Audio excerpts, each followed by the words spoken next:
Welcome back to Blinky's Guitar Dungeon. More stuff going on, more stuff to talk about, and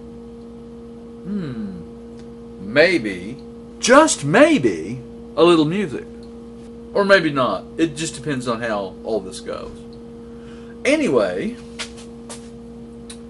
the top for the now hopefully nice guitar, I've decided on the wood and I've purchased it, and I'm going to start gluing up the top a little bit. Poplar. I've decided to go with poplar. Found some with some figuring in it. I went to a lot of hardware stores today.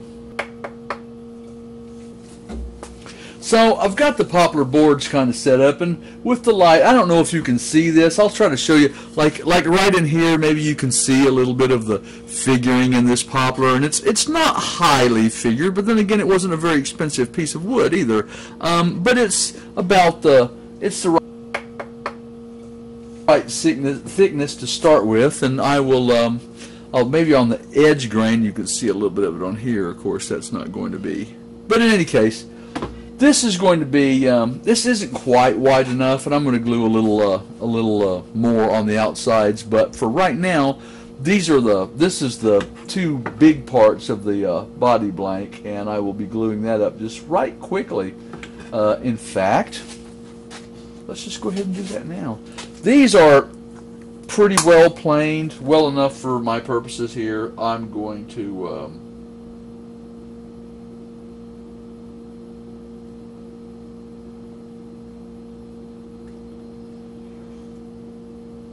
I have a little block plane that works well for this kind of stuff, except that it causes me a little bit of orthopedic difficulty because, because of some of my bone and, some of my health difficulties make that block plane a little bit unusable for me these days. So I went looking for a decent little electric plane. Specifically, a little Ryobi that got some pretty good reviews and was very inexpensive, and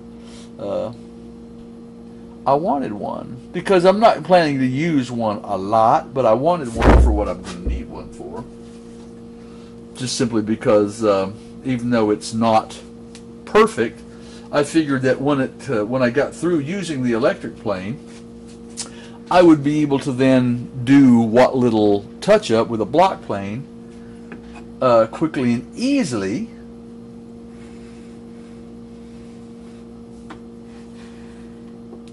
All right.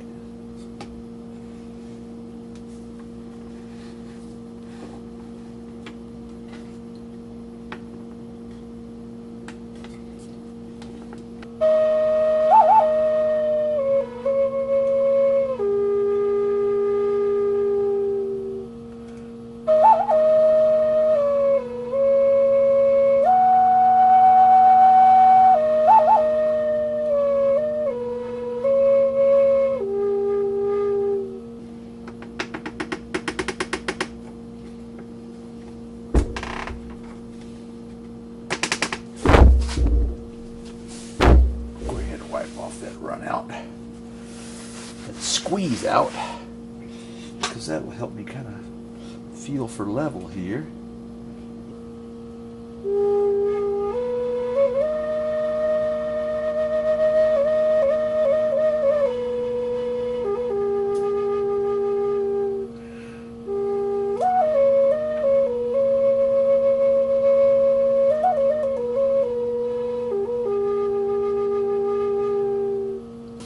I made a promise very recently to in my next video, which is this one, that I would explain some things about resolution regarding rendering, and what I've discovered in the process of getting ready to answer the question is I know a lot about bit depth and sample rates for WAV files and stuff like that, but I'm really not that conversant with things that are measured in kilobytes per second. I'm going to have to do a little more studying about how resolution is measured in streaming. It will probably be in the next video or maybe the one after. I'm going to have to be a little more careful about how I make promises.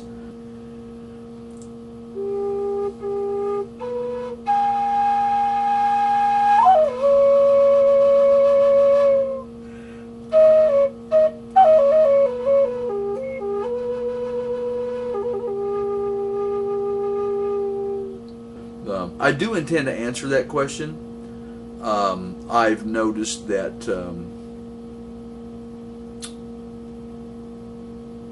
that often when I start out to teach a little lesson on something that I know pretty well, before too long I kind of talk my way into areas that I should stop and do a little more learning before I continue. And this is one of those.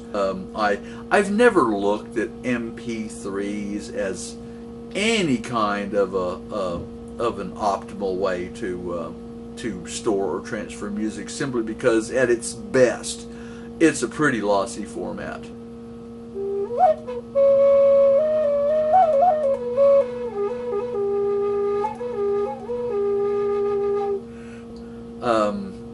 You know, I mean, there are much better ones that I'm not that familiar with and that I don't really use. You know, FLAC, ACK, OGG Vorbis.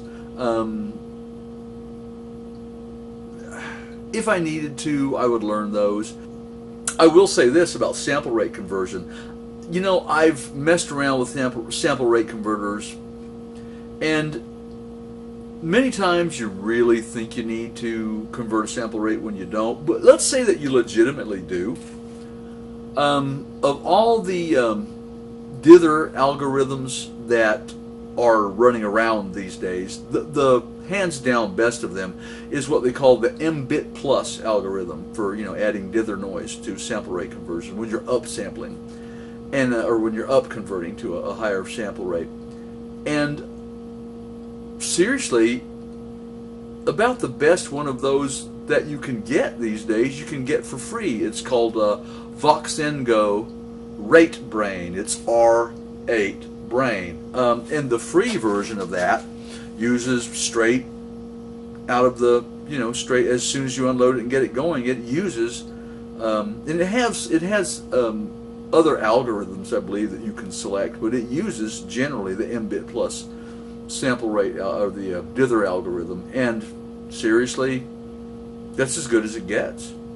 So if you need a sample rate converter, get onto one of the sites online where you can download VSTs for free, and download a copy of Voxengo Rate Brain. It's very, very good.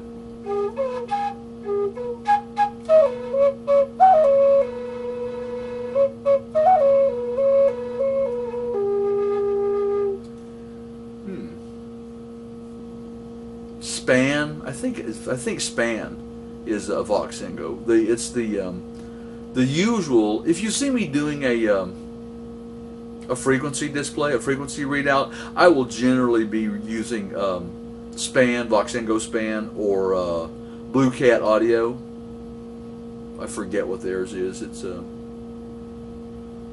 Frequency Analyst, I think is the name of it.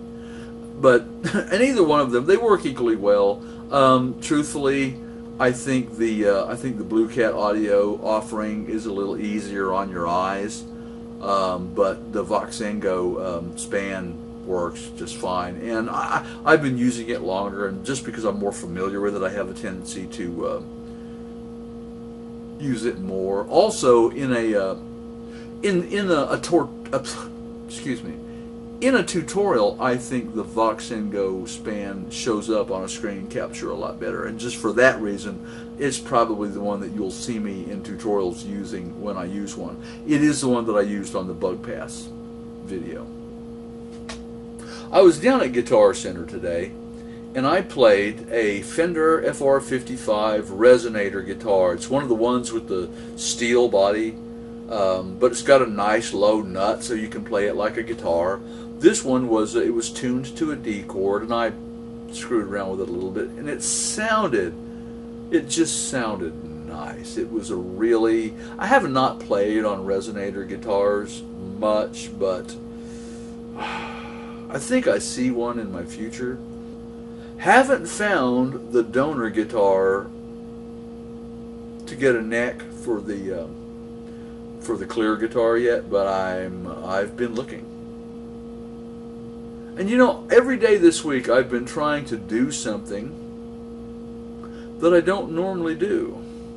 And one of the things that I don't normally do is jam on my youngest daughter's little tiny Yamaha acoustic. So I've been banging around on that little tiny Yamaha acoustic. And you know, for a little kid's learner guitar, it's a fun little guitar to play. I'm actually kind of glad I got it for her. Well, some fella told me that it couldn't be done, but I, with a chuckle, replied that maybe it couldn't, but I would be one who wouldn't say so till I'd tried. So I buckled right in with a trace of a grin on my face. I worried I hit it. And I started to sing as I tackled that thing that couldn't be done, and I did it. Then dude said, "Man, you cannot do that, else I would have already done it." But I just sat down and I worked out a plan. And the next thing he knew, I'd begun it. With a lift of my chin and a bit of a grin, and without any doubting or quit it, I started to sing as I tackled that thing that couldn't be done, and I did it. There are thousands who will tell you that it cannot be done, and thousands who will prophesy failure, and thousands who will point out to you one by one all the dangers that wait to assail ya. Just buckle right in with a trace of a grin on your face. Take off your coat and go to it. You might even sing as you tackle that thing that cannot be done, and you'll do it. Music. Need to play some music. That's what I need to do. I need to play some music. Music, music, music. Why do we do all this? Music.